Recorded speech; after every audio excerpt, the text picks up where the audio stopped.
नमस्कार दोस्तों, आपका स्वागत है आपके अपनी यूट्यूब चैनल बीपीएम नॉलेज में। आज हम लोग एसएससी के टॉप 50 क्वेश्चन करने वाले हैं, जो कि सभी एग्जामों के लिए बहुत ही महत्वपूर्ण रहने वाला है। अगर इनमें से किसी भी प्रश्नों का आंसर अगर आपको पता है तो आप कमेंट बॉक्स में दे सकते हैं। तो चलिए आज का वीडियो शुरू करते हैं। आज का पहला क्वेश्चन है, स्वतंत्र भारत के प्रथम गवर्नर जनरल कौन थे? स्वतंत्र भारत के प्रथम गवर्नर जनरल कौन थे? तो ये थे लॉर्ड माउंटबेटन। इसका राइट आंसर ऑप्शन बी हो जाएगा। लॉर्ड माउंटबेटन यह स्वतंत्र भारत के प्रथम गवर्नर जनरल थे। चलिए अगला क्वेश्चन देख लेते हैं। अगला क्वेश्चन है, हल्दीबारी चिल्हाटी रेल लिंक भारत के किस के साथ जोड़ता है? हल्दीबारी चिल्हाटी रेल लिंक भारत को किस देश के साथ जोड़ता है? तो ये जोड़ता है बांग्लादेश के साथ। इसका राइट आंसर ऑप्शन ए हो जाएगा। बांग्लादेश के साथ हल्दीबारी चिल्हाटी रेल लिंक भारत को जोड़ता है। चलिए अगला क्वेश्चन देख लेते हैं। अगला क्वेश्चन है, कैल्शियम की कमी से बच्चे में कौन सा रोग होता है? कैल्शियम की कमी से बच्चे में कौन सा रोग होता है? तो ये होता है रिकेटस। इसका राइट आंसर ऑप्शन बी हो जाएगा। रिकेटस कैल्शियम की कमी से बच्चे में होने वाला रोग है। चलिए अगला क्वेश्चन देख लेते हैं। अगला क्वेश्चन है, जिगर शब्द किस खेल से संबंधित है? जिगर शब्द किस खेल से संबंधित है? तो यह बिलियर्ड से। इसका राइट आंसर ऑप्शन डी हो जाएगा। बिलियर्ड से जिगर शब्द संबंधित है। चलिए अगला क्वेश्चन देख लेते हैं। अगला क्वेश्चन है, आयरिश सागर कहाँ स्थित है? आयरिश सागर कहाँ स्थित है? तो यह स्थित है ब्रिटेन के पश्चिम में। इसका राइट आंसर ऑप्शन डी हो जाएगा। ब्रिटेन के पश्चिम में आयरिश सागर स्थित है। चलिए अगला क्वेश्चन देख लेते हैं। अगला क्वेश्चन है, संसाधित भोजन को संरक्षित करने के लिए किसका उपयोग परिरक्षक के रूप में किया जाता है? संसाधित भोजन को संरक्षित करने के लिए किसका उपयोग परिरक्षक के रूप में किया जाता है? तो ये किया जाता है सोडियम मेटाबाइसल्फेट का। इसका राइट आंसर ऑप्शन ए हो जाएगा। सोडियम मेटाबाइसल्फेट का संसाधित भोजन को संरक्षित करने के लिए उपयोग में किया जाता है। चलिए अगला क्वेश्चन देख लेते हैं। अगला क्वेश्चन है, भारत मानक समय रेखा कहाँ से नहीं गुजरती है? भारत मानक समय रेखा कहाँ से नहीं गुजरती है? तो ये तेलंगाना से नहीं गुजरती है। इसका राइट आंसर ऑप्शन डी हो जाएगा। तेलंगाना से भारतीय मानक समय रेखा नहीं गुजरती है। चलिए अगला क्वेश्चन देख लेते हैं। अगला क्वेश्चन है, किस सुल्तान ने दीवान ए अमीर ए कोही नामक नए विभाग बनाया था? किस सुल्तान ने दीवान ए अमीर ए कोही नामक नए विभाग बनाया था? तो ये बनाया था मोहम्मद बिन तुगलक ने। इसका राइट आंसर ऑप्शन डी हो जाएगा। मोहम्मद बिन तुगलक ने दीवान ए अमीर ए कोही नए विभाग बनाया था। चलिए अगला क्वेश्चन देख लेते हैं। अगला क्वेश्चन है, कोशिका झिल्ली में सर्वाधिक प्रचुर कौन सी लिपिड होती है? कोशिका झिल्ली में सर्वाधिक प्रचुर कौन सी लिपिड होती है? तो ये होता है फास्फोलिपिड। इसका राइट आंसर ऑप्शन ए हो जाएगा। फास्फोलिपिड यह कोशिका झिल्ली में सर्वाधिक प्रचुर लिपिड होती है। चलिए अगला क्वेश्चन देख लेते हैं। अगला क्वेश्चन है, जलियांवाला बाग की घटना किस वर्ष में घटित हुई थी? जलियांवाला बाग की घटना किस वर्ष में घटित हुई थी? तो ये हुई थी 1919 में। इसका राइट आंसर ऑप्शन सी हो जाएगा। 1919 में जलियांवाला बाग की घटना घटित हुई थी। चलिए अगला क्वेश्चन देख लेते हैं। अगला क्वेश्चन है, बांग्लादेश एक स्वतंत्र राष्ट्र कब बना है? बांग्लादेश एक स्वतंत्र राष्ट्र कब बना है? तो ये बना 1971 में। इसका राइट आंसर ऑप्शन डी हो जाएगा। 1971 में बांग्लादेश एक स्वतंत्र राष्ट्र बना है। चलिए अगला क्वेश्चन देख लेते हैं। अगला क्वेश्चन है, निम्नलिखित में से किस में चांदी नहीं होती है? निम्नलिखित में से किस में चांदी नहीं होती है? तो ये जर्मन सिल्वर में। इसका राइट आंसर ऑप्शन सी हो जाएगा। जर्मन सिल्वर में चांदी नहीं पाई जाती है। चलिए अगला क्वेश्चन देख लेते हैं। अगला क्वेश्चन है, निम्नलिखित में से कौन सा एंजाइम मानव शरीर में स्टार्च पाचन से संबंधित है? निम्नलिखित में से कौन सा एंजाइम मानव शरीर में स्टार्च पाचन से संबंधित है? तो यह एमाइलेज। इसका राइट आंसर ऑप्शन सी हो जाएगा। एमाइलेज यह मानव शरीर में स्टार्च पाचन से संबंधित है। चलिए अगला क्वेश्चन देख लेते हैं। अगला क्वेश्चन है, 1799 में टीपू सुल्तान की मृत्यु के उपरांत मैसूर का राजा किसे बनाया गया था? 1799 में टीपू सुल्तान की मृत्यु के उपरांत मैसूर का राजा किसे बनाया गया था? तो ये कृष्ण राजा थर्ड को। इसका राइट आंसर ऑप्शन सी हो जाएगा। कृष्ण राजा थर्ड को जो है 1799 में टीपू सुल्तान के मृत्यु के उपरांत जो है मैसूर का राजा बनाया गया था। चलिए अगला क्वेश्चन देख लेते हैं। अगला क्वेश्चन है क्वार्टर्ज का रासायनिक नाम क्या है? क्वार्टर्ज का रासायनिक नाम क्या है? तो यह सोडियम सिलिकेट। इसका राइट आंसर ऑप्शन ए हो जाएगा। सोडियम सिलिकेट जो है यह क्वार्टर्ज का जो है रासायनिक नाम है। चलिए अगला क्वेश्चन देख लेते हैं।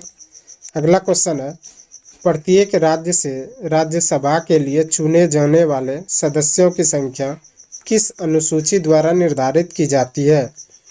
प्रत्येक राज्य से राज्यसभा के लिए चुने जाने वाले सदस्यों की संख्या किस अनुसूची द्वारा निर्धारित की जाती है? तो ये चौथी अनुसूची द्वारा। इसका राइट आंसर ऑप्शन बी हो जाएगा। चौथी अनुसूची द्वारा जो है प्रत्येक राज्य में राज्यसभा के लिए जो है चुने जाने वाले सदस्यों की संख्या जो है निर्धारित की जाती है। चलिए अगला क्वेश्चन देख लेते हैं। अगला क्वेश्चन है सूर्यास्त एवं सूर्योदय के समय सूर्य का आभासी चपटापन किस परिघटना के कारण होता है? सूर्यास्त एवं सूर्योदय के समय सूर्य का आभासी चपटापन किस परिघटना के कारण होता है? तो ये अपवर्तन के कारण। इसका राइट आंसर ऑप्शन ए हो जाएगा। अपवर्तन के कारण जो है सूर्यास्त एवं सूर्योदय के समय जो है सूर्य चपटापन जो है दिखाई देता है। चलिए अगला क्वेश्चन देख लेते हैं। अगला क्वेश्चन है प्रथम विश्व युद्ध के दौरान कौन सा देश 1915 में ब्रिटेन के खिलाफ केंद्रीय बलों में शामिल हुआ था? प्रथम विश्व युद्ध के दौरान कौन सा देश 1915 में ब्रिटेन के खिलाफ केंद्रीय बलों में शामिल हुआ था? तो ये हुआ था बुल्गारिया। इसका राइट आंसर ऑप्शन बी हो जाएगा। बुल्गारिया जो है प्रथम विश्व युद्ध के दौरान जो है 1915 में ब्रिटेन के खिलाफ जो है केंद्रीय बलों में शामिल हुआ था। चलिए अगला क्वेश्चन देख लेते हैं। अगला क्वेश्चन है टिहरी बांध किस नदियों के संगम पर स्थित है? टिहरी बांध किस नदियों के संगम पर स्थित है? तो यह भागीरथी एवं अलकनंदा नदी पर। इसका राइट आंसर ऑप्शन बी हो जाएगा। भागीरथी एवं अलकनंदा नदी पर जो है टिहरी बांध जो है स्थित है। चलिए अगला क्वेश्चन देख लेते हैं। अगला क्वेश्चन है किसी अर्धचालक का ताप बढ़ाने पर उसकी प्रतिरोधकता क्या होगी? किसी अर्धचालक का ताप बढ़ाने पर उसकी प्रतिरोधकता क्या होगी? तो वो घटती है। इसका राइट आंसर ऑप्शन बी हो जाएगा। घटती है कब? जब किसी अर्धचालक का ताप बढ़ाने पर जो है उसकी प्रतिरोधकता घटती है। चलिए अगला क्वेश्चन देख लेते हैं। अगला क्वेश्चन है हमारे देश में कौन सी गेहूं का आर्द्र बमन एवं उच्च उत्पादन वाली किस्में है? हमारे देश में कौन सी गेहूं की आर्द्र बमन एवं उच्च उत्पादन वाली किस्में है? तो इसमें ऑप्शन नहीं दिया गया है। तो इसका हो जाएगा सोनालिका व कल्याण सोना। सोनालिका और कल्याण सोना जो है यह गेहूं की उच्च उत्पादन वाली जो है किस्में है। किसकी? तो गेहूं की और आर्द्र बमन की। चलिए अगला क्वेश्चन देख लेते हैं। अगला क्वेश्चन है इंट्रिंगल कोच फैक्ट्री कहाँ स्थित है? इंट्रिंगल कोच फैक्ट्री कहाँ स्थित है? तो यह पेरम्बूर में। इसका राइट आंसर ऑप्शन सी हो जाएगा। पेरम्बूर में जो है इंट्रिंगल कोच फैक्ट्री जो है स्थित है। चलिए अगला क्वेश्चन देख लेते हैं। अगला क्वेश्चन है क्लोरोजाइलिनॉल तथा टर्पिनॉल का मिश्रण किस रूप में कार्य करता है? क्लोरोजाइलिनॉल तथा टर्पिनिऑल का जो है मिश्रण किस रूप में कार्य करता है? तो ये रोगाणुरोधक के रूप में। इसका राइट आंसर ऑप्शन ए हो जाएगा। रोगाणुरोधक के रूप में जो है क्लोरोजाइलिनॉल और जो है टायरिपिनॉल का मिश्रण जो है कार्य करता है। चलिए अगला क्वेश्चन देख लेते हैं। अगला क्वेश्चन है दूध को दही में परिवर्तित करने वाले बैक्टीरिया कौन सी है? दूध को दही में परिवर्तित करने वाली बैक्टीरिया कौन सी है? तो यह लैक्टिक एसिड बैक्टीरिया। इसका राइट आंसर ऑप्शन ए हो जाएगा। लैक्टिक एसिड बैक्टीरिया जो है दूध को दही में परिवर्तित करने वाली बैक्टीरिया है। चलिए अगला क्वेश्चन देख लेते हैं। अगला क्वेश्चन है निम्नलिखित में से कौन सा आनुवंशिक रूपांतरित खाद्य पादप है? निम्नलिखित में से कौन सा आनुवंशिक रूपांतरित खाद्य पादप है? तो यह है सुनहरा धान। इसका राइट आंसर ऑप्शन डी हो जाएगा। सुनहरा धान जो है यह अनुवांशिक रूपांतरित जो है खाद्य पादप है। चलिए अगला क्वेश्चन देख लेते हैं। अगला क्वेश्चन है, परमाणु रिएक्टर में ग्रेफाइट का प्रयोग किस रूप में किया जाता है? परमाणु रिएक्टर में ग्रेफाइट का प्रयोग किस रूप में किया जाता है? तो ये मंदक के रूप में। इसका राइट आंसर ऑप्शन सी हो जाएगा। मंदक के रूप में जो है परमाणु रिएक्टर में जो है ग्रेफाइट का प्रयोग किया जाता है। चलिए अगला क्वेश्चन देख लेते हैं। अगला क्वेश्चन है, मध्य रेल मंडल का मुख्यालय कहाँ स्थित है? मध्य रेल मंडल का मुख्यालय कहाँ स्थित है? तो यह मुंबई CST। इसका राइट आंसर ऑप्शन सी हो जाएगा। मुंबई CST यानी कि छत्रपति शिवाजी टर्मिनल जो है यह मध्य रेल मंडल का मुख्यालय है। चलिए अगला क्वेश्चन देख लेते हैं।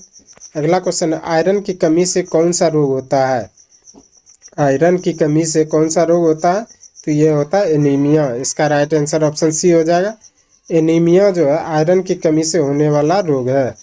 चलिए अगला क्वेश्चन देख लेते हैं। अगला क्वेश्चन है, भूमध्य रेखा निम्नलिखित में से किस देश के मध्य से नहीं गुजरती है? भूमध्य रेखा निम्नलिखित में से किस देश के मध्य से नहीं गुजरती है? तो ये भारत के मध्य से नहीं गुजरती है। इसका राइट आंसर ऑप्शन सी हो जाएगा। भूमध्य रेखा जो है भारत देश के मध्य से नहीं गुजरती है। चलिए अगला क्वेश्चन देख लेते हैं। अगला क्वेश्चन है, भाखड़ा नांगल बांध किस नदी पर बना है? भाखड़ा नांगल बांध किस नदी पर बना है? तो ये सतलज नदी पर। इसका राइट आंसर ऑप्शन बी हो जाएगा। भाखड़ा नांगल बांध जो है यह सतलज नदी पर बना है। चलिए अगला क्वेश्चन देख लेते हैं। अगला क्वेश्चन है, जोग जलप्रपात किस नदी पर स्थित है? जोग जलप्रपात किस नदी पर स्थित है? तो यह शरावती नदी पर। इसका राइट आंसर ऑप्शन डी हो जाएगा। जोग जलप्रपात जो है शरावती नदी पर स्थित है। चलिए अगला क्वेश्चन देख लेते हैं। अगला क्वेश्चन है, महात्मा गांधी ने असहयोग आंदोलन को कब वापस लिया था? महात्मा गांधी ने असहयोग आंदोलन को कब वापस लिया था? तो ये लिया था फरवरी 1922 को। इसका राइट आंसर ऑप्शन ए हो जाएगा। फरवरी 1922 को जो है महात्मा गांधी ने असहयोग आंदोलन को वापस लिया था। चलिए अगला क्वेश्चन देख लेते हैं। अगला क्वेश्चन है, नामदफा राष्ट्रीय उद्यान कहाँ स्थित है? नामदफा राष्ट्रीय उद्यान कहाँ स्थित है? यह अरुणाचल प्रदेश में। इसका राइट आंसर ऑप्शन ए हो जाएगा। अरुणाचल प्रदेश में जो है नामदफा राष्ट्रीय उद्यान स्थित है। चलिए अगला क्वेश्चन देख लेते हैं। अगला क्वेश्चन है, नक्काशीदार कांच के लिए निम्न में से कौन सा अम्ल का उपयोग किया जाता है? नक्काशीदार कांच के लिए निम्न में से किस अम्ल का उपयोग किया जाता है? तो ये किया जाता है HF यानी कि हाइड्रोफ्लोरिक एसिड। इसका राइट आंसर ऑप्शन डी हो जाएगा। हाइड्रोफ्लोरिक एसिड जो है नक्काशीदार कांच के लिए जो है प्रयोग में किया जाता है।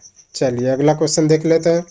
अगला क्वेश्चन है, किस संवैधानिक संशोधन अधिनियम के द्वारा राष्ट्रपति के लिए संवैधानिक संशोधन विधेयक पर सहमति देना अनिवार्य किया गया है? किस संवैधानिक अधिनियम के द्वारा राष्ट्रपति के लिए संवैधानिक संशोधन विधेयक पर सहमति देना अनिवार्य किया गया? तो ये 24वां में। इसका राइट आंसर ऑप्शन ए हो जाएगा।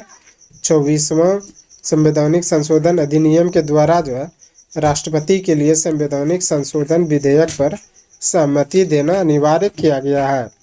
चलिए अगला क्वेश्चन देख लेते हैं। अगला क्वेश्चन है, सोन नदी का उद्गम स्थल कहाँ है? सोन नदी का उद्गम स्थल कहाँ है? तो यह अमरकंटक में। इसका राइट आंसर ऑप्शन बी हो जाएगा। अमरकंटक में जो है सोन नदी का उद्गम स्थल है। चलिए अगला क्वेश्चन देख लेते हैं। अगला क्वेश्चन है, पूगा घाटी कहाँ पर स्थित है? पूगा घाटी कहाँ पर स्थित है? तो यह लद्दाख में। इसका राइट आंसर ऑप्शन ए हो जाएगा। लद्दाख में जो है पूगा घाटी स्थित है। चलिए अगला क्वेश्चन देख लेते हैं। अगला क्वेश्चन है, कौन सा जनपद 6ठी एवं 4ठी शताब्दी ईसा पूर्व के मध्य सबसे शक्तिशाली महाजनपद बना? कौन सा जनपद 6ठी एवं 4ठी शताब्दी ईसा पूर्व के मध्य सबसे शक्तिशाली महाजनपद बना? तो ये मगध बना था। इसका राइट आंसर ऑप्शन डी हो जाएगा। मगध जो है यह 6ठी एवं 4ठी शताब्दी ईसा पूर्व के मध्य जो है सबसे शक्तिशाली महाजनपद बना था। चलिए अगला क्वेश्चन देख लेते हैं। अगला क्वेश्चन है, बंगाल में अमला का अधिकारी होता था? बंगाल में अमला का अधिकारी कौन होता था? तो ये होता था जमींदार। इसका राइट आंसर ऑप्शन डी हो जाएगा। जमींदार जो है बंगाल में अमला का अधिकारी होता था। चलिए अगला क्वेश्चन देख लेते हैं। अगला क्वेश्चन है, मुर्रा किसकी एक प्रकार की नस्ल है? मुर्रा किसकी एक प्रकार की नस्ल है? तो ये भैंस की नस्ल है। इसका राइट आंसर ऑप्शन बी हो जाएगा। मुर्रा जो है भैंस की जो है एक प्रकार की नस्ल है। चलिए अगला क्वेश्चन देख लेते हैं। अगला क्वेश्चन है, 1946 में भारत आए कैबिनेट मिशन में कितने सदस्य थे? 1946 में भारत आए कैबिनेट मिशन में कितने सदस्य थे? तो 3 सदस्य थे। इसका राइट आंसर ऑप्शन बी हो जाएगा। 1946 में भारत आए कैबिनेट मिशन में जो है 3 सदस्य थे। चलिए अगला क्वेश्चन देख लेते हैं। अगला क्वेश्चन है, निम्नलिखित में से कौन सा अकबर के काल में का भूमि का वर्गीकरण नहीं है? निम्नलिखित में से कौन सा अकबर के काल का भूमि का वर्गीकरण नहीं है? तो ये जबीरा। इसका राइट आंसर ऑप्शन डी हो जाएगा। जरीबा जो है यह जो है अकबर के काल में जो है भूमि का वर्गीकरण नहीं है। चलिए अगला क्वेश्चन देख लेते हैं। अगला क्वेश्चन है, जैन धर्म का 23वां तीर्थंकर कौन था? जैन धर्म का 23वां तीर्थंकर कौन था? तो ये था पार्श्वनाथ। इसका राइट आंसर ऑप्शन सी हो जाएगा। पार्श्वनाथ जो है जैन धर्म का 23वां तीर्थंकर था। चलिए अगला क्वेश्चन देख लेते हैं। अगला क्वेश्चन है, सड़क सीमा संगठन बीआरओ की स्थापना कब की गई थी? सड़क सीमा संगठन यानी कि बीआरओ की स्थापना कब की गई थी? तो ये 1960 में। इसका राइट आंसर ऑप्शन बी हो जाएगा। 1960 में जो है बीआरओ यानी कि बॉर्डर रोड ऑर्गेनाइजेशन की जो है स्थापना की गई थी। चलिए अगला क्वेश्चन देख लेते हैं। अगला क्वेश्चन है, अंकलेश्वर किस राज्य में स्थित है? अंकलेश्वर किस राज्य में स्थित है? तो ये गुजरात में। इसका राइट आंसर ऑप्शन बी हो जाएगा। गुजरात में जो है अंकलेश्वर स्थित है। चलिए अगला क्वेश्चन देख लेते हैं।